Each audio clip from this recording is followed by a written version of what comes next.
حضرت سلیمان علیہ السلام حضرت سلیمان علیہ السلام اللہ تعالیٰ کے برگزیدہ نبی تھے۔ سلیمان علیہ السلام داؤد علیہ السلام کے بیٹے تھے۔ حضرت داؤد علیہ السلام کی طرح اللہ تعالیٰ نے حضرت سلیمان علیہ السلام کو بھی بہت سے معجزے عطا کر رکھے تھے۔ آپ جانوروں کی بولیاں سمجھ لیتے تھے، ہوا پر آپ کا قابو تھا، آپ کا تخت ہوا میں اڑا کرتا تھا، یعنی صبح و شام مختلف سمتوں کو ایک ایک ماہ کا فاصلہ طے کر لیا کرتے تھے۔ حضرت سلیمان علیہ السلام کی سب سے بڑی خصوصیت یہ تھی کہ آپ کی حکومت صرف انسانوں پر ہی نہ تھی بلکہ جن بھی آپ کے تابع تھے۔ مسجد اقصی اور بیت المقدس کی تعمیر حضرت سلیمان علیہ السلام نے مسجد اقصی اور بیت المقدس کی تعمیر شروع کی، جن دور دور سے پتھر اور سمندر سے موتی نکال کر لایا کرتے تھے۔ یہ عمارتیں آج بھی موجود ہیں۔ اس کے علاوہ آپ نے جنوں سے اور بھی بہت سے کام لیے۔ ایک موقع پر اللہ تعالیٰ نے حضرت سلیمان علیہ السلام کو آزمائش میں ڈال دیا۔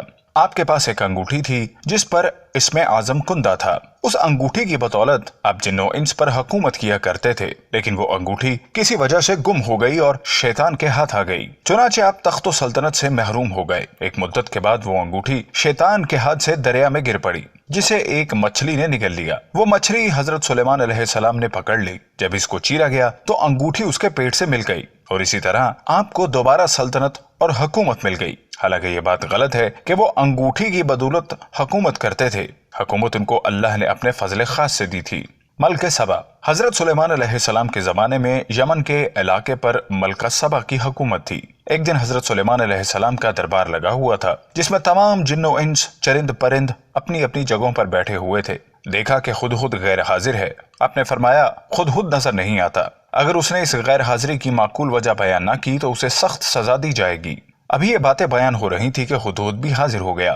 حضرت سلیمان علیہ السلام کے دریافت کرنے پر ہدہد نے بتایا، میں اڑتا ہوا یمن کے ملک میں جا پہنچا تھا، جہاں کی حکومت ملکہ سبا کے ہاتھ میں ہے۔ خدا نے سب کچھ دے رکھا ہے، اس کا تخت بہت قیمتی اور شاندار ہے، لیکن شیطان نے اس کو گمراہ کر رکھا ہے۔ وہ خدا واحد کی بجائے آفتاب کی پرستش کرتی ہے۔ ملکہ سبا کو خط۔ حضرت سلیمان علیہ السلام نے فرمایا کہ اچھا تو میرا خط اس کے پاس لے جا، تیرے جھوٹ اور سچ کا امتحان بھی ہو جائے گا۔ چنانچہ ہدہد آپ کا خط لے کر ملکہ سبا کے پاس پہنچا اور خط اس کے آگے ڈال دیا۔ ملکہ نے خط پڑھ کر درباریوں کو بلایا اور خط کا مضمون پڑھ کر سنایا، جس میں درج تھا، یہ خط سلیمان علیہ السلام کی طرف سے ہے اور اللہ کے نام سے شروع کیا جاتا ہے جو بڑا مہربان اور نہایت رحم کرنے والا ہے۔ تم کو سرکشی اور سربلندی کا اظہار نہیں کرنا چاہیے اور تم میرے پاس خدا کی فرما بردار بن کر آؤ۔ حضرت سلیمان کا جواب۔ ملکہ سبا نے بہت سے تحفے تحائف حضرت سلیمان علیہ السلام کی خدمت میں بھیجے۔ آپ نے ان تحائف کو دیکھ کر فرمایا کہ ملکہ نے میرے پیغام کا مقصد نہیں سمجھا۔ آپ نے ملکہ کے سفیروں کو دیکھ کر فرمایا، تم نہیں دیکھتے کہ میرے پاس کسی چیز کی کمی ہے؟ یہ تحفے واپس لے جاؤ اور اپنی ملکہ سے کہو کہ اگر میرے پیغام کی تعمیل نہ کی تو میں عظیم الشان لشکر لے کر وہاں پہنچوں گا اور تم کو رسوا اور ذلیل کر کے تمہارے شہر سے نکال دوں گا۔ جب قاصد حضرت سلیمان علیہ السلام کا پیغام لے کر ملکہ کے پاس گئے تو اس نے یہی مناسب سمجھا کہ خود کو حضرت سلیمان علیہ السلام کی خدمت میں حاضر ہو جائے۔ جب حضرت سلیمان علیہ السلام کو ملکہ کی روانگی کا علم ہوا تو آپ نے فرمایا، دربار والوں میں سے کوئی ایسا ہے جو ملکہ کا تخت یہاں لے آئے؟ ایک جن نے کہا، آپ کے دربار برخاست ہونے تک میں تخت لا سکتا ہوں اور میں امین بھی ہوں۔ آپ کے وزیر نے کہا، میں آنکھ چھپکتے تک اس کا تخت پیش کر سکتا ہوں۔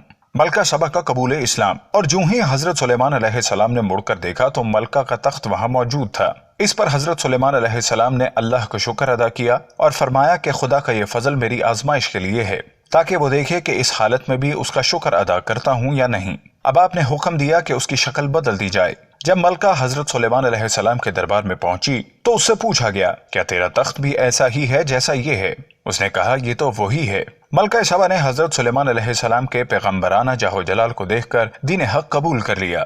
ازواج۔ سلیمان علیہ السلام کے پاس 100 زوجات تھیں، جس کا ثبوت صحیح بخاری کی مندرجہ ذیل حدیث سے ملتا ہے۔ ابو ہریرہ رضی اللہ تعالیٰ عنہ بیان کرتے ہیں، سلیمان بن داؤد علیہ السلام نے کہا، آج رات میں 100 عورتوں کے پاس جاؤں گا، ہر عورت ایک بچہ جنے گی جو اللہ تعالیٰ کے رستے میں قتال کرے گا۔ تو فرشتے نے کہا، انشاءاللہ کہہ لو۔ انہوں نے نہ کہا اور انشاءاللہ کہنا بھول گئے۔ تو اس رات سب کے پاس گئے اور ان میں سے کسی نے بھی کچھ نہ جنا، صرف ایک نے آدھا بچہ جنا۔ نبی صلی اللہ علیہ وسلم نے فرمایا کہ اگر وہ انشاءاللہ کہہ لیتے تو ایسا نہ ہوتا اور ان کی ضرورت کو پورا کرنے کا باعث بن سکتا تھا۔ اور صحیح مسلم کی حدیث نمبر 1654 میں 90 عورتوں کا ذکر ہے۔ اور ایک اور روایت جسے امام بخاری نے جہاد کے لیے اولاد طلب کرنے کے باب میں تعلیقاً ذکر کیا ہے، اس میں 99 عورتوں کا ذکر ہے۔ وفات حضرت سلیمان علیہ السلام کی وفات کا واقعہ بڑا دلچسپ ہے۔ حضرت سلیمان علیہ السلام کے حکم سے جنوں کی ایک بڑی جماعت بڑی بڑی عمارتیں بنانے میں مصروف تھی کہ سلیمان علیہ السلام کی وفات کا وقت آن پہنچا۔ آپ ایک لاٹھی کے سہارے کھڑے ہو گئے اور انتقال فرما گئے۔ جنوں کو آپ کی موت کی خبر نہ ہوئی اور وہ اپنے کام میں لگے رہے۔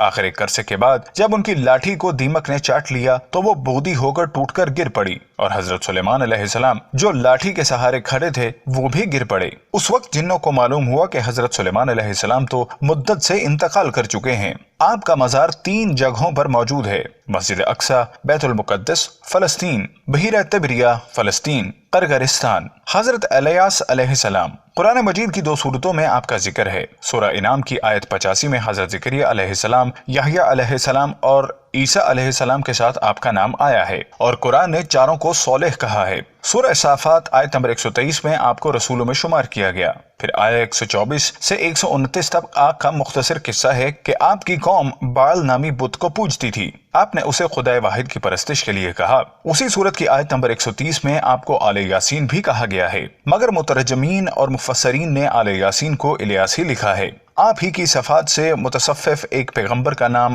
بائبل میں ایلیا ہے۔ مفسرین کا خیال ہے کہ بائبل کے ایلیا دراصل قرآن کے الیاس ہی ہیں۔ شعلبی اور طبری وغیرہ نے آپ کے تفصیلی حالات لکھے ہیں جو زیادہ تر اسرائیلیت سے ماخوذ ہیں۔ بعض علماء کے نزدیک الیاس، ادریس اور خضر ایک ہی شخصیت کے 3 نام ہیں۔ عام روایات کے مطابق آپ اسرائیلی نبی تھے اور حضرت موسیٰ علیہ السلام کے پاس مبعوث ہوئے۔ مورخین نے آپ کا نسب نامہ الیاس بن یاسین بن فخاس بن یقظہ بن ہارون لکھا ہے، اور عام خیال یہی ہے کہ آپ ملک شام کے باشندوں کی ہدایت کے لیے بھیجے گئے تھے۔ یہودیوں اور مسلمانوں کا عقیدہ ہے کہ آپ ہمیشہ زندہ رہیں گے اور خشکی پر مسلمانوں کی رہنمائی کرتے رہیں گے۔ تری پر رہنمائی کے لیے حضرت خضر کو مامور کیا گیا ہے۔